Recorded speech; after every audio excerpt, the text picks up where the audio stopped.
Introduction. Good afternoon, ma'am. Our topic is perpetuation of life. Perpetuation of life. Perpetuation comes from the word perpetuate, which means for something to continue. Go.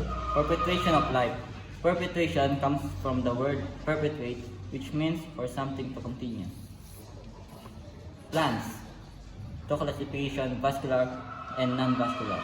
Vascular classification is seed and seedless. Seeds to classification is angiosperms and geosperm. Seedless, wala. Non-vascular is seedless. Traditional type of vegetative reproduction: cutting, dairying, grafting, budding, tissue culture. Sexual reproduction: formation of offspring by the fusion of gametes. Sexual reproduction of plants mainly happens in angiosperm, or also known as flowering plants. How do plants reproduce? Plants reproduce in different ways. Sexual reproduction involves the production of seeds and fruits from specialized cells of two plants. Asexual or vegetative reproduction occurs when a parent plant grows new plants from its roots, stems, or leaves. Action. Stem. Connect to the root to the leaves, support branches and leaves. Transport moves water and minerals and food. Third is roots. Vital anchor. Keep plant upright, absorbs water, stores food, sugar. Example, radishes, carrots, potatoes, etc. Absorb minerals from the soil. Fourth is flower. Attract insects to help the plant reproduce. Part of the plant that has the reproductive organs. Go. Anatomy of the flower. Anatomy of flower. It contains the pollen. Filament the stalks surrounding the other. Ovule, this will become the seed. Stigma. The split for the pollen style the stalk between the stigma and ovary. Ovary is the surrounding the seed as it matures in some plants. Ulitin natin. This become a fruit. Sepal. These are modified leaves that surrounding flower when it's still a bud.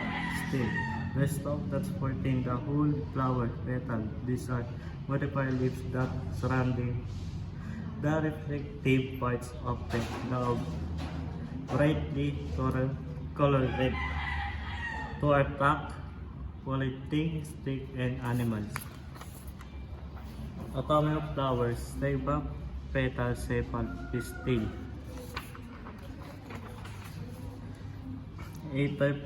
Filament. Stigma, style, ovary, ovule. Action. How animals reproduce. Two types of reproduction: sexual reproduction and asexual reproduction. Sexual reproduction occurs when female reproductive cells are merged with male reproductive cells to form a new animal that is a genetic combination of the parent animals.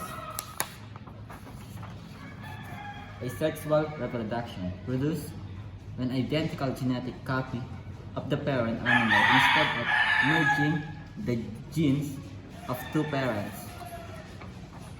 Asexual reproduction includes budding, fragmentation, and generation. How do genes work? Gene is the basic and physical and functional unit of heredity. Genes is a composed of DNA. Deoxyribonucleic acid is packed into something we call chromosomes.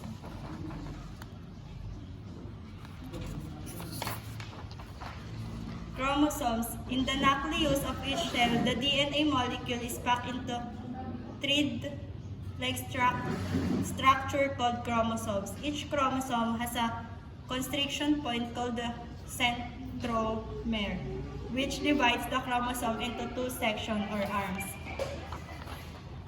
Every organism consists of cells. All multicellular organisms have cell and a cell nucleus. The nucleus contains the DNA, the hereditary material.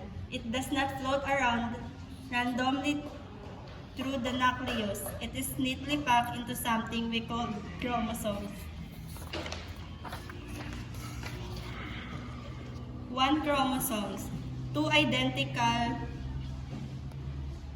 chromatids. One is an exact copy of the other and each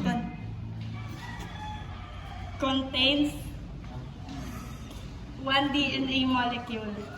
P-arm, short arm structure, centromere, constricted points of the chromosomes. Q-arm, the long arm structure. DNA molecule.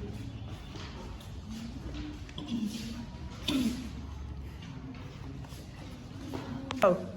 DNA molecule. A long string-like DNA molecule formed into a compact structure by proteins called histones. Chromosomes. Each cell normally contains 23 pairs of chromosomes for a total of 46. Females have 2 copies of the X chromosomes, while males have 1 X and 1 Y chromosomes. In humans, each cell normally contains 23 pairs of chromosomes for a total of 46. 22 of these pairs, called autosomes, look the same in both males and females. The 23rd pair, the sex chromosomes, differ between males and females. Females have 2 copies of the X chromosome, while males have 1 X and 1 Y chromosomes. How DNA transfer is formation. DNA work deoxyribonucleic acid is the hereditary material in human and almost all other organisms. Nearly every cell is person body has the same DNA.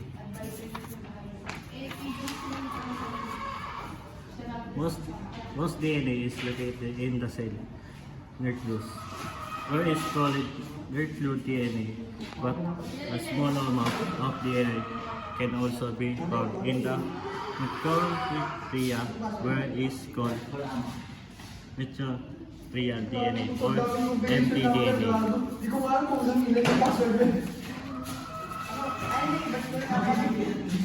The information in DNA is stored as code made up of 4 chemical bases: adenine-A, guanine-G, cytosine-C, and thymine-P. Human DNA consists of about 3 billion bases, and more than 99% of these bases are the same for people.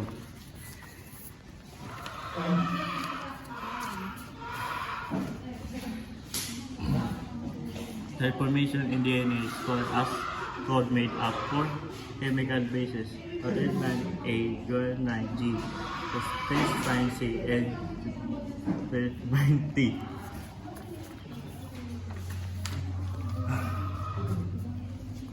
DNA base pair up, which is another A with T and C with G to form units called base pair.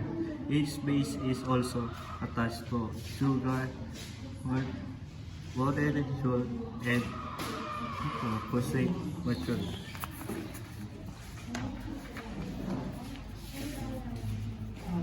Together, base sugar and phosphate are called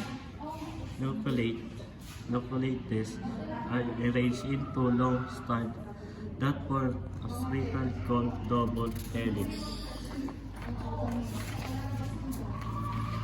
The straight of the double helix is somewhat like ladder with the base pair, forming the ladder rungs and the sugar is for material forming the vertical side pieces of the ladder. Mutation. A gene mutation is a permanent alteration in the DNA sequence that makes up a gene. Such the sequence differs from what is found in most people. Mutation range in size. They can affect anywhere from a single DNA building block, base pair, to a large segment of a cross chromosome that includes multiple genes. Gene mutations can be classified in two major ways. Hereditary mutations are inherited from a parent and are present throughout a person's life in virtually every cell in the body. Acquired or somatic mutations occur at some time during person's life and are present only in certain cells, not in every cell in the body. Genetic engineering. Genetic engineering is the modification of an organism's genetic composition by artificial means, often involving the transfer of specific traits or genes from one organism into a plant or animal of an entirely different species. When gene transfer. Genetic engineering is different from traditional crossbreeding, where genes can only be exchanged between closely related species. With genetic engineering, genes from completely different species can be inserted into one another. Genetic engineering. Bitcoin is genetically modified organism where the genes of Bacterium, Bacillium, Tucanium, hence the name Bitcoin. I reserved for the presentation of BT Delta. Endotox, this toxin is highly effective in killing the large of European corn, border of common pets of corn. When the large of European corn border infects the Bitcoin insect gut, causing cell reaction that then leads to insect death. Farmer grow Bitcoin as an alternative to another corn bacteria since they not need to spray. State details against the European corn border. Advantage: resist to pests, resistance to disease, protective livestock, viral drugs. Disadvantage: environment hazard, healthy risk, economy.